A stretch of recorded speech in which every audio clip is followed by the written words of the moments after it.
Welcome to the Faithful Five podcast. I am honored to have Ned Cancelmo with me.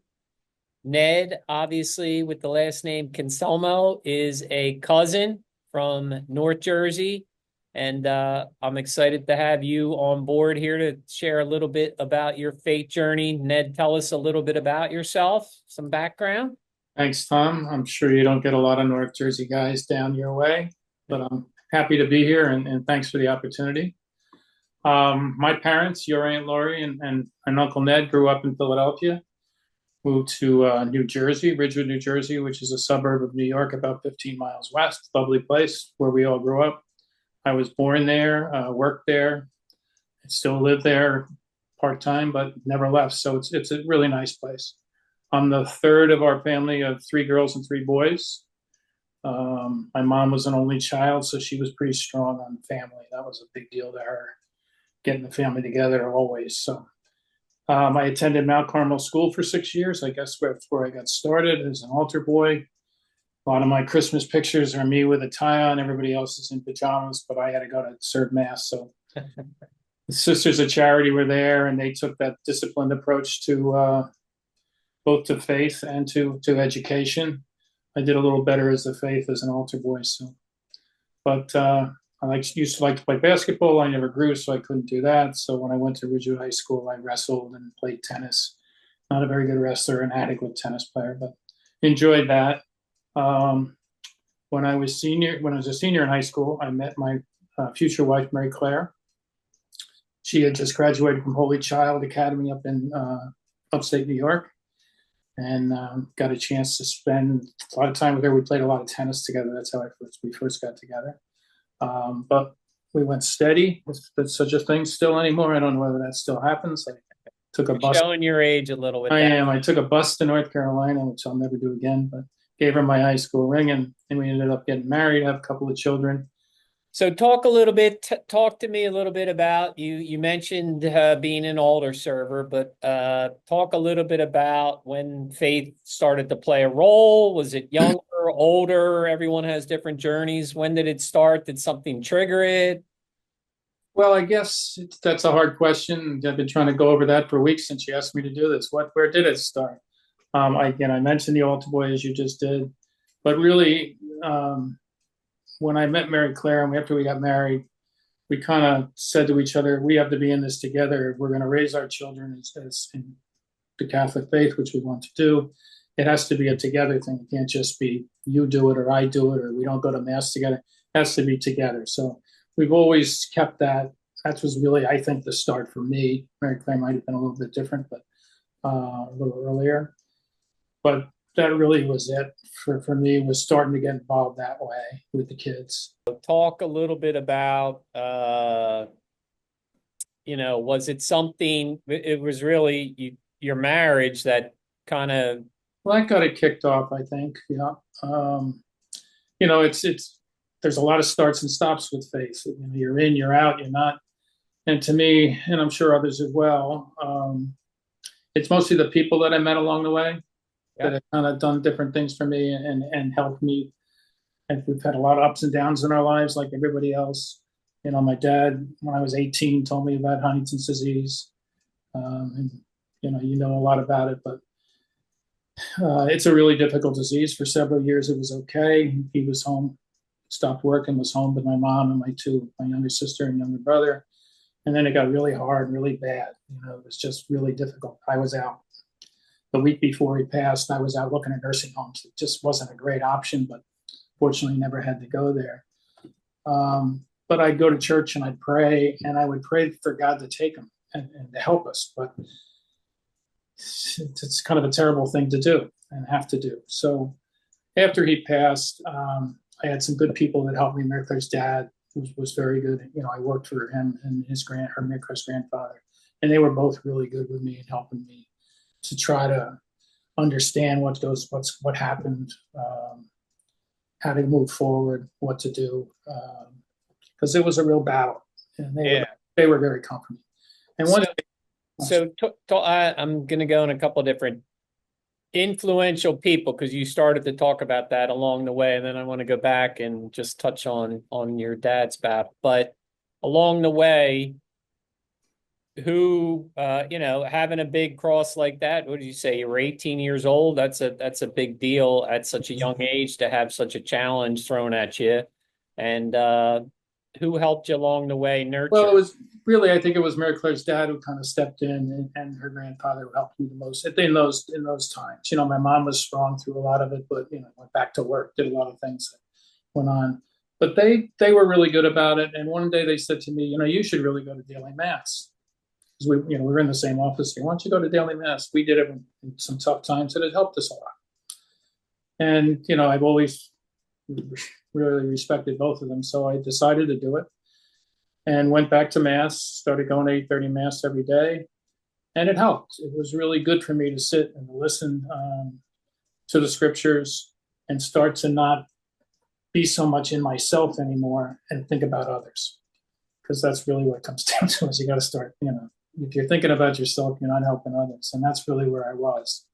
Um, And that's very typical, by the way, of all oh, men. A lot of people, but especially men.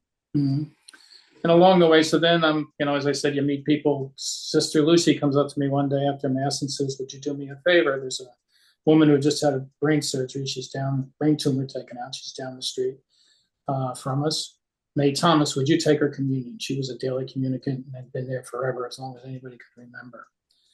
And I said yes, because you can't say no to a nun. It's just not the right thing to do. Never has been.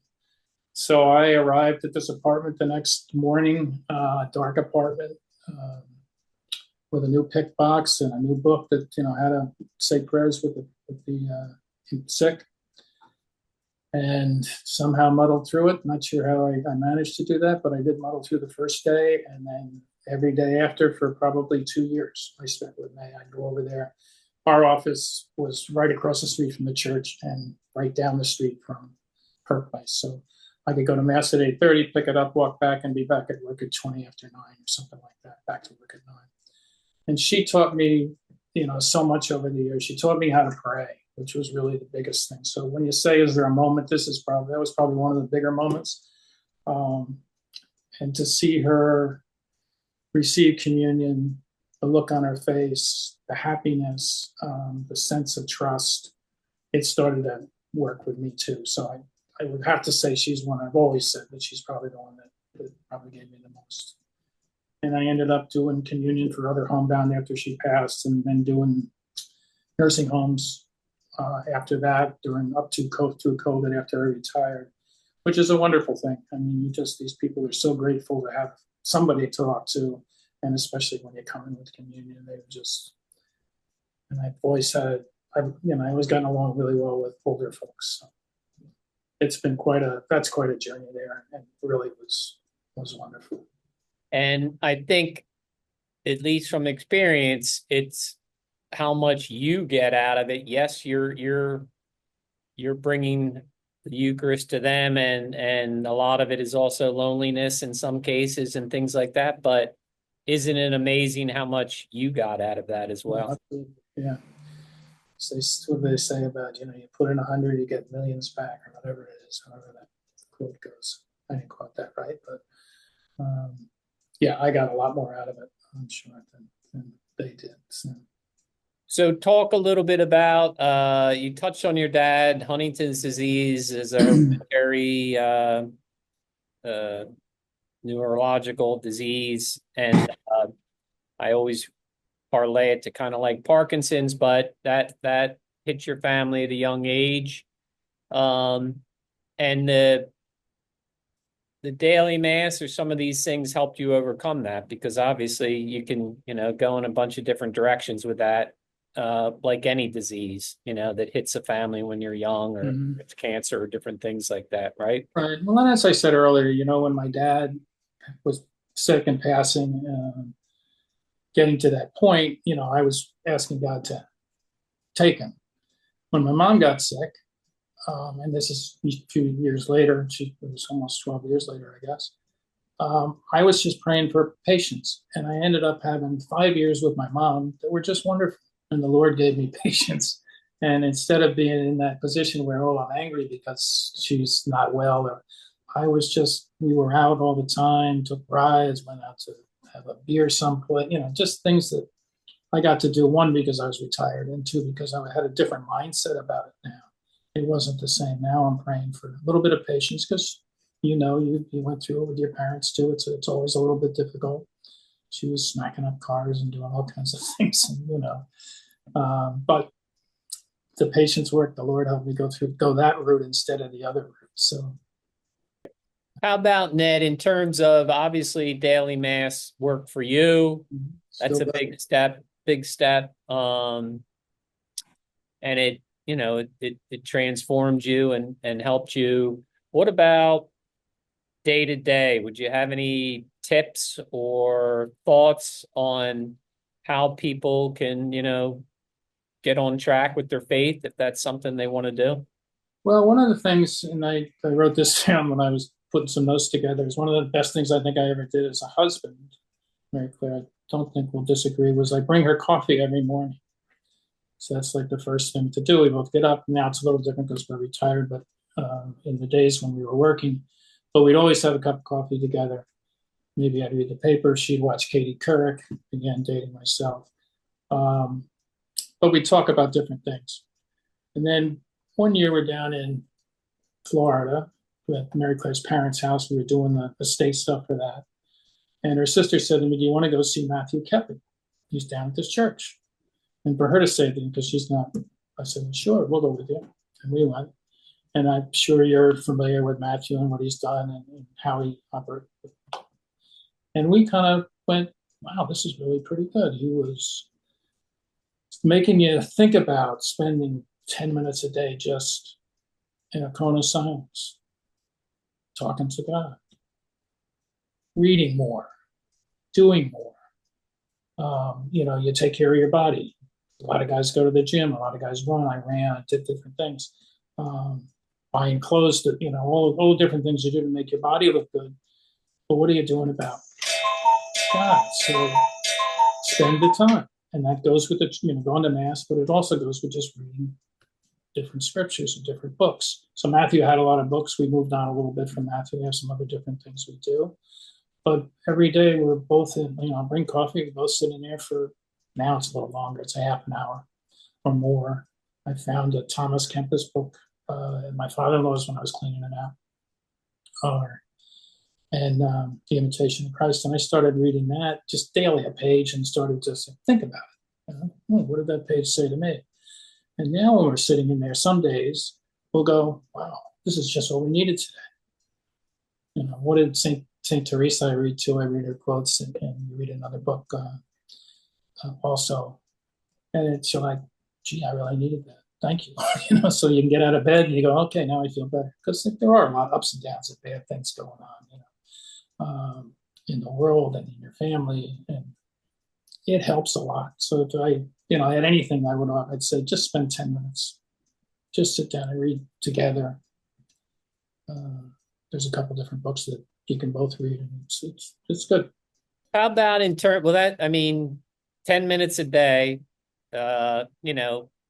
in our secular world, that's 10 minutes a day to, do all these different things to make you look better or do this or do that. But how many people really commit to that about their faith? And now, there's so much more out there too. And we don't do enough of it, but, everybody sits down and turns on Netflix or turns on this or that. But, we watched The Chosen this month, and we went through the Easter season, and it was really, really well done. We're anxious for the next season to come along. And so there's more out there that you can find.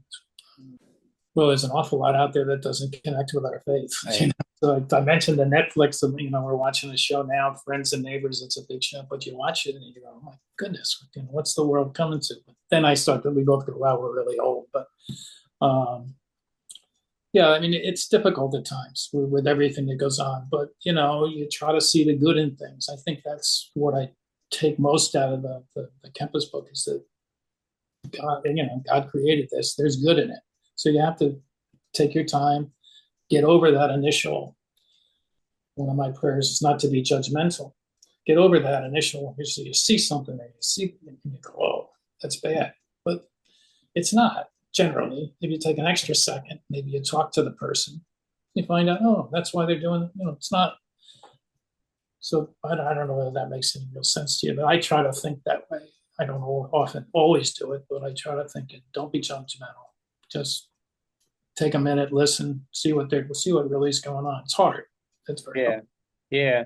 And I think, at least from my experience, the mass or 10 minutes a day or whatever those things that you're doing allow you to be less judgmental or allow you to be less critical or Mhm. allow you not to, go off the rail. And the rules and all the the kind of the stuff that people push around about Catholicism, and we'll say, what did Jesus say? These are men, so men are fallible. We certainly know that. So we put more stock in what the bigger picture of what the Lord's done, and All right, Ned, I appreciate you joining me and sharing your journey. I'm sure we could get into a lot more layers with it, but it's been great. Thanks so much. thank you for letting me do it because it was a good exercise for me, and I really